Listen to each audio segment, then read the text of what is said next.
ನಾನು ಡಾಕ್ಟರ್ ಬಸವರಾಜ್ ಅಂತಂದ್ಬಿಟ್ಟು medical director Shri Hasanamba multi speciality ಆಸ್ಪತ್ರೆ ಪ್ರೈವೇಟ್ ಲಿಮಿಟೆಡ್ ಹಾಗೂ ಗ್ಯಾಸ್ಟ್ರೋಂಟ್ರಾಲಜಿ ಸೆಂಟರ್. ಮೇಡಮ್ ಡಾಕ್ಟರ್ ಪ್ರೇಮ ಮೇಡಮ್ ಅಂತಂದ್ಬಿಟ್ಟು ಇಂಟೆನ್ಸಿವಿಸ್ಟು, ತೀವ್ರ ನಿಗಾ ಘಟಕ ತಜ್ಞರು ನಮ್ಮ ಆಸ್ಪತ್ರೆಯಲ್ಲಿ ಫುಲ್ ಟೈಮ್ ಇರ್ತಾರೆ.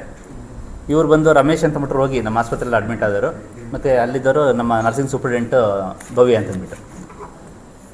ನಮ್ಮ ಆಸ್ಪತ್ರೆಗೆ ದಿನಾಂಕ 2/6/2026 ಬೆಳಿಗ್ಗೆ ರಮೇಶ್ ಅನ್ನೋ ಪೇಷೆಂಟು, ಇಲ್ಲಿ ಕೂತಿರಲ್ಲ ಈ ರಮೇಶ್ ಅನ್ನೋ ಪೇಷೆಂಟು ಅನ್ಕಾನ್ಸಿಯಸ್ ಸ್ಟೇಟಲ್ಲಿ, ಅಂದರೆ ಕಾನ್ಸಿಯಸ್ನೆಸ್ ಇಲ್ಲದೇ ಇರೋ ಸ್ಟೇಟಲ್ಲಿ ನಮ್ಮ ಆಸ್ಪತ್ರೆಗೆ ಒಬ್ಬರು ಬೇರೆಯವರು ಇವರ ಅಣ್ಣನ ಮಗ ಅಂತಂದ್ಬಿಟ್ಟು ಹೇಳ್ಬಿಟ್ಟು ಒಬ್ಬರು ಕರ್ಕೊಬಂದು ಅಡ್ಮಿಟ್ ಮಾಡ್ತಾರೆ. ಪೇಷೆಂಟ್ ಏನಕ್ಕೆ ಅಂತಂತಂದರೆ, ಒಂದು ಫಸ್ಟ್ ರಕ್ತವಾಂತಿ ಆಯಿತು ಅಂತಂದ್ಬಿಟ್ಟು ಅಡ್ಮಿಟ್ ಮಾಡಿದ್ರು, ಅನ್ಕಾನ್ಸಿಯಸ್ ಆಗಿದ್ದಾರೆ ಅಂತ. ಆಮೇಲೆ ನೋಡಿದಾಗ ಮೊದಲು ರೋಗಿಗೆ ಮೂರ್ಛೆ ರೋಗ ಬಂದಿದೆ ಮನೆಯಲ್ಲಿ.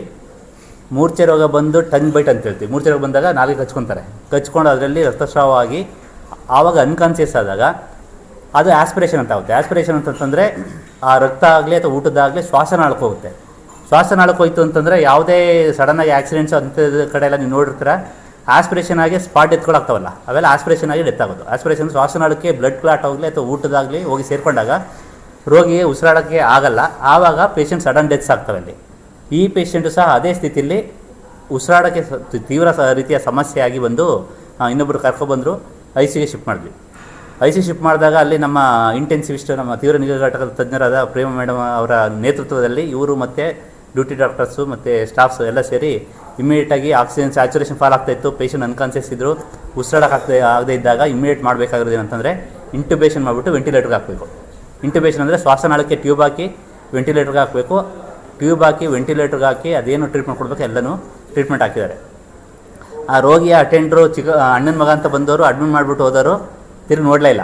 ಪಾಪ ರೋಗಿಗೆ ಇದ್ದಂಥ ಇಬ್ಬರು ಮಕ್ಕಳಿದ್ದಾರೆ ಅಂತ ಇವ್ರಿಗೆ ಜ್ಞಾನ ಬಂದ ಮೇಲೆ ಕೇಳಿದಾಗ ಇಬ್ಬರು ಮಕ್ಕಳಿದ್ದಾರೆ ಅಂತಂದ್ರೆ ಬೆಂಗಳೂರಲ್ಲಿದ್ದಾರೆ ಅಂತ ಯಾರೂ ಸಹ ಬಂದು ನೋಡಲಿಲ್ಲ.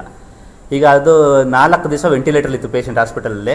ಅಲ್ಲಿವರೆಗೆ ಇವರ ಜೀವಕ್ಕೆ ನಾವು ಯಾರಿಗೆ ಅಟೆಂಡರ್ಸ್ ಹೇಳೋಣ ಅಂತಂದ್ರೆ ಯಾರೂ ಇಲ್ಲ, ಬಟ್ ನಮಗೆ ಗೊತ್ತಿತ್ತು ಜೀವಕ್ಕೆ ಏನು ಗ್ಯಾರಂಟಿ ಕೊಡೋಕ್ಕಾಗಲ್ಲ ವೆಂಟಿಲೇಟರ್ನ ಹೊರಗಡೆ ಬರೋವರೆಗೂ. ಬಟ್ ಟ್ರೀಟ್ಮೆಂಟ್ ಏನು ಸಾಧ್ಯ ಅದೆಲ್ಲ ಹಾಸ್ಪಿಟಲಿಂದನೇ ಕೊಡೋಣ ಅಂತಂದ್ಬಿಟ್ಟು ಆ 4 ದಿವಸಗಳು ಏನು ಇದು ಎಕ್ಸ್ಟೆನ್ಸಿವ್ ಎಮರ್ಜೆನ್ಸಿ ಟ್ರೀಟ್ಮೆಂಟ್ ಕೊಡಬೇಕು ಅದನ್ನೆಲ್ಲ ಟ್ರೀಟ್ಮೆಂಟು ನಮ್ಮ ಮೇಡಮ್ ನೇತೃತ್ವದಲ್ಲಿ ತಂಡ ಕೊಟ್ಟಿದ್ದಾರೆ. ಟ್ರೀಟ್ಮೆಂಟ್ ಕೊಟ್ಟು ಅದೃಷ್ಟವಶಾತ್ ರೋಗಿ ಆ ವೆಂಟಿಲೇಟರಿಂದ ಹೊರಗಡೆ ಬಂದರು, ಹುಷಾರಾದಾಗ ನೆಕ್ಸ್ಟು ನಿಧಾನಕ್ಕೆ ಅವ್ರಿಗೆ ಜ್ಞಾನ ಬಂತು. ಜ್ಞಾನ ಬಂದ ಮೇಲೆ ನಾವು ಕೇಳಿದಾಗ ಅವ್ರಿಗೆ ಇಬ್ಬರು ಮಕ್ಕಳಿದ್ದಾರೆ, ಬೆಂಗಳೂರಲ್ಲಿದ್ದಾರೆ ಅಂತಂದರೆ ಯಾರೂ ಸಹ ತಿರುಗಿ ನೋಡಲಿಲ್ಲ.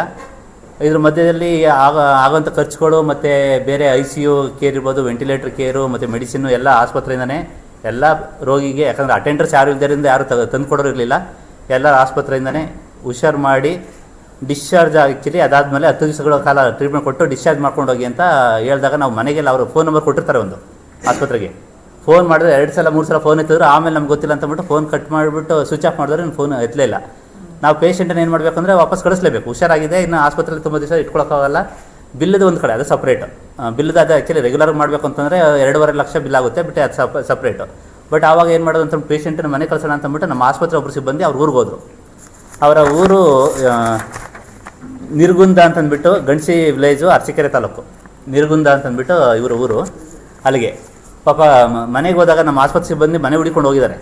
ಹೋದರೆ ಯಾವ ರೀತಿ ಸ್ಥಿತಿ ಇದೆ ಅಂತಂತಂದರೆ ಮನೇಲಿ ಯಾರೂ ಇಲ್ಲ. ಇವರ ಹೆಂಡ್ತಿ 2 ಕಾಲನ್ನು ಮುರ್ಕೊಂಡು ಬೆಡ್ ಮೇಲೆ ಮಲಗಿದ್ದಾರೆ. ಅವ್ರಿಗೂ ಪಾಪ ಯಾರು ಕಾಳಜಿ ವಹಿಸೋರಿಲ್ಲ. ಆ ಥರ ಇದ್ದಾಗ ಮನೆಗೆ ಹೋಗಿ ನಮ್ಮ ಮೇಲೆ ಇವತ್ತುವರೆಗೂ ಆಸ್ಪತ್ರೆಯಲ್ಲಿ ಇಟ್ಕೊಂಡು ಇವರು ಸಂಪೂರ್ಣವಾಗಿ ಗುಣಮುಖ ಆದಮೇಲೆ ಇವತ್ತು ನಮ್ಮ ಆಸ್ಪತ್ರೆಯಿಂದನೇ ಯಾವುದೂ ಫೀಸನ್ನು ಕಟ್ಸ್ಕೊಳ್ದೆ, ಅವ್ರ ಥರ ಯಾವುದನ್ನು ಎಕ್ಸ್ಪೆಕ್ಟ್ ಮಾಡಿದೆ ಆಸ್ಪತ್ರೆ ಆ್ಯಂಬುಲೆನ್ಸಲ್ಲಿ ಅವ್ರ ಮನೆಗೆ ಬಿಡಲಿಕ್ಕೆ ಇವತ್ತು ಶಿಫ್ಟ್ ಇದು ಮಾಡ್ತಾಯಿದ್ದೀನಿ. ಅದನ್ನು ನಿಮ್ಮೆಲ್ಲರ ಮೂಲಕ ಜನತೆ ತಿಳಿಸೋಣ ಅಂತಂದ್ಬಿಟ್ಟು ಪ್ರೆಸ್ ಮೀಟ್ ಮಾಡ್ತಾಯಿದ್ದೀವಿ.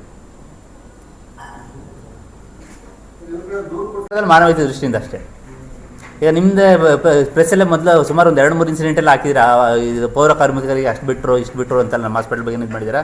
ಇದರಲ್ಲಿ ಏನಂದರೆ ಅಷ್ಟು ಬಿಟ್ಟಿದ್ದು ಅಂತಲ್ಲ, ₹1 ಕಟ್ಸ್ಕೊಳ್ದೇನೆ ಜೊತೆಗೆ ಆಸ್ಪತ್ರೆಯಿಂದನೇ ಎಲ್ಲ ಟ್ರೀಟ್ಮೆಂಟ್ ಖರ್ಚುಗಳನ್ನೆಲ್ಲ ಇದು ಮಾಡಿಕೊಂಡು ಎಲ್ಲ ಕಳಿಸ್ತಾ ಇದ್ದೀವಿ.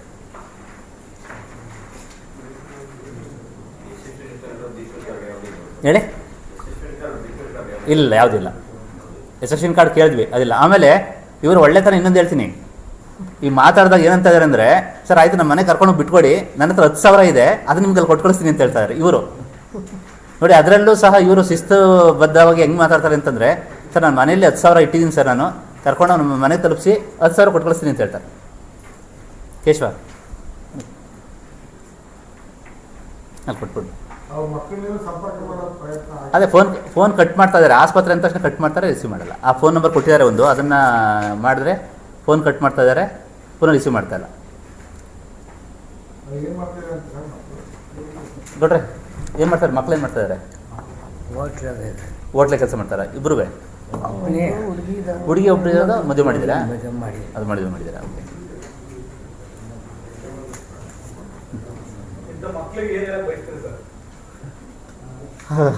ಅಲ್ಲ, ಸಮಾಜದಲ್ಲಿ ಇಂಥದ್ದೆಲ್ಲ ಈಗ ಸುಮಾರು ಕಾಮನ್ ಆಗ್ಬಿಟ್ಟಿದೆ. ನಿಮಗೆಲ್ಲ ಗೊತ್ತಿರುತ್ತೆ, ನನಗಿಂತ ಹೆಚ್ಚಾಗಿ ನಿಮ್ಗೆ ಗೊತ್ತಿರುತ್ತೆ. ಯಾಕಂದರೆ ವೃದ್ಧಾಶ್ರಮಕ್ಕೆ ಬಿಡೋದು, ಮತ್ತು ಸಮಾಜದಲ್ಲಿ ಅಪ್ಪ ಅಮ್ಮನ ನೋಡ್ಕೊಳ್ದೇ ಇರೋದು, ಅದೆಲ್ಲ ನೋಡಿ ಆ್ಯಕ್ಚುಲಿ ಸೊಸೈಟಿ ಯಾವುದೋ ದಿಕ್ಕು ಹೋಗ್ತಾ ಇದೆ ಅಂತ ಅನಿಸ್ತಾ ಇದೆ. ಈ ದಿಕ್ಕು ಇದು ಮಾಡಿ, ಬಟ್ ಇನ್ನೊಂದು ಏನಾಗ್ತಾಯಿದೆ ಅಂತಂದರೆ ಅದ್ರ ಮಧ್ಯದಲ್ಲಿ ತುಂಬ ಚೆನ್ನಾಗಿ ಅಪ್ಪ ಅಮ್ಮ ನೋಡ್ಕೊಳ್ಳೋಂಥ ಪೇಷಂಟ್ಸ್ ಬಂದಿರ್ತಾರೆ. ಯಾವ ಥರ ಎತ್ಕೊಂಡು ಹೆಗಲ ಮೇಲೆ ಎತ್ಕೊಂಡು ಬರೋಂಥ ಮಕ್ಕಳು ಸಹ ಇದ್ದಾರೆ, ನೋಡಿದ್ದೀವಿ ನಾವು ಹಾಸ್ಪಿಟಲ್ಗೆ. ಆ ಥರದವರು ಇದ್ದಾರೆ, ಈ ಥರದವರು ಇದ್ದಾರೆ. ಬಟ್ ಏನು ಮಾಡೋಕ್ಕಾಗಲ್ಲ, ಸಮಾಜದಲ್ಲಿ ಆ ಥರದವರು ಇರ್ತಾರೆ, ಈ ಥರದವರು ಇರ್ತಾರೆ. ಬಟ್ ಈ ಮೂಲಕ ಎಲ್ಲ ತಿಳ್ಕೊಬೇಕಾದಂತಂದರೆ ನಾವು ಸಹ ಈ ವಯಸ್ಸಿಗೆ ಹೋಗೇ ಹೋಗ್ತೀವಿ, ಅವರು ಸಹ ಈ ವಯಸ್ಸಿಗೆ ಹೋಗೇ ಹೋಗ್ತಾರೆ. ನಮಗೂ ಸಹ ಮಕ್ಕಳು ಇರ್ತಾರೆ, ನಮ್ಮ ಮಕ್ಕಳು ನಮ್ಮನ್ನು ನೋಡ್ಕೋಬೇಕು ಅನ್ನೋದು ಮಾಡಬಾರ್ದು. ಆ ಬಿಲ್ಗಳು ಅದು ಸೆಕೆಂಡ್ರಿ. ಅಟ್ಲೀಸ್ಟ್ ಒಂದಿರಿಗೆ ಮಕ್ಕಳಿಂದ ಏನು ಬೇಕಾಗಿರುತ್ತೆ ಅಂದರೆ ಕೇರ್ ಬೇಕಾಗಿರುತ್ತೆ. ಆ ಕೇರ್ ಕೊಟ್ಟರೆ ಸಾಕು ಮಕ್ಕಳು.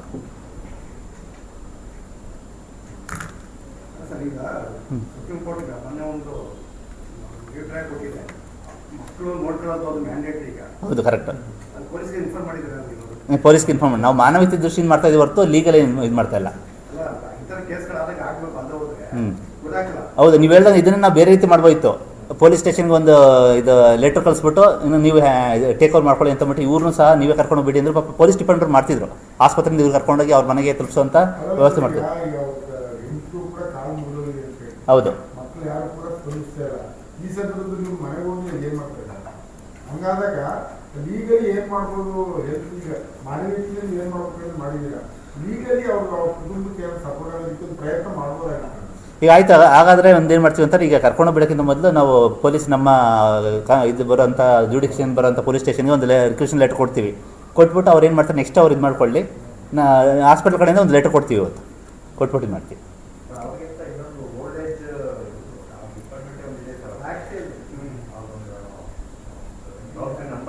ಹಾಂ ಹಾಂ ಹಾಂ,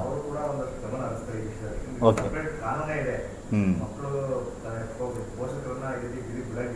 ಕರೆಕ್ಟ್.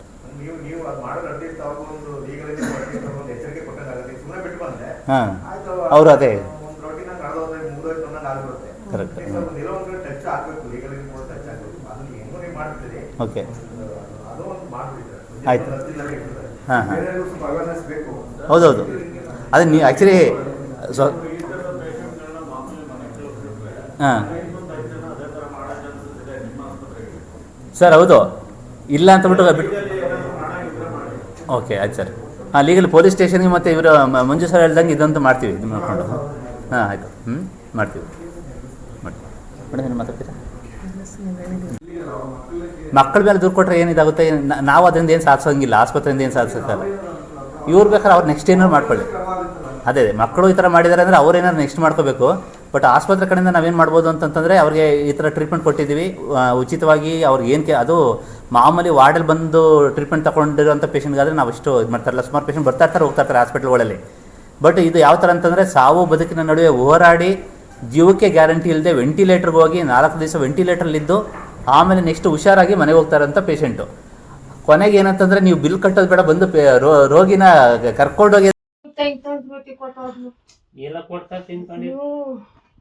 ಅಲ್ಲ ಕಣಜ್ಜಿ, ಈಗ ನಿಮ್ಮ ಯಜಮಾನ್ರು ಈಗ ಅಲ್ಲಿ ಇದಾರಲ್ಲ, ಈಗ ಹೆಂಗ್ ಮಾಡೋದು ಅಂತ ಎಲ್ಲ ಈಗ ಆಯ್ತು. ಟ್ರೀಟ್ಮೆಂಟ್ ಎಲ್ಲ ಕೊಟ್ಟಿದೀವಿ, ಇವ್ರೆ ಟ್ರೀಟ್ಮೆಂಟ್ ಎಲ್ಲ ಕೊಟ್ಟಿದ್ದಾರೆ ಹಾಸ್ಪಿಟಲ್ ಹುಷಾರು ಆಗಿದ್ದಾರೆ ಯಜಮಾನ್ರು. ಈಗ ನಾವು ಹಾಸ್ಪಿಟಲ್ ಊಟ ತಿಂಡಿ ಎಲ್ಲ ನಾವೇ ಕೊಡ್ತಿದ್ವಿ ಹಾಸ್ಪಿಟಲ್. ಈಗ ಯಾರು ದಿಕ್ಕು ದೆಸೆ ಇಲ್ದಂಗೆ ಅವ್ರೆಲ್ಲ ಬಂದಿದ್ರು, ಪ್ರೈವೇಟು ಎಲ್ಲ ದಿಕ್ಕು ದೆಸೆ ಇಲ್ದಂಗೆ ಬಂದು ಈಗ ಅವ್ರನ್ನ ಅಲ್ಲೇ ಬಿಟ್ಬಿಟ್ರೆ ಯಾರು ಕರ್ಕೊಬರೋರು ಯಾರು, ಅಲ್ಲಿ ದುಡ್ಡು ಕಟ್ಟಾರ ಯಾರು? ದುಡ್ಡು ಹೊಲ ಮನೆ ಜಮೀನೆಲ್ಲನೂ ನಮ್ಮ ಮಹೇಶ್ ಅನ್ನೋನು ಹೊಡ್ಕೊಂಡವನಿ. ಮಹೇಶ್ ಯಾರು?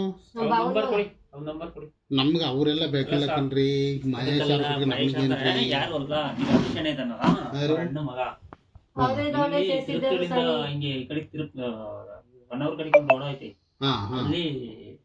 ಸೆಟ್ ಮಾಡ್ಕೊಂಡು ಜನಪನ ಎಲ್ಲ ಕಡೆ ಜೋರ ಐತೆ. ಶುಂಠಿ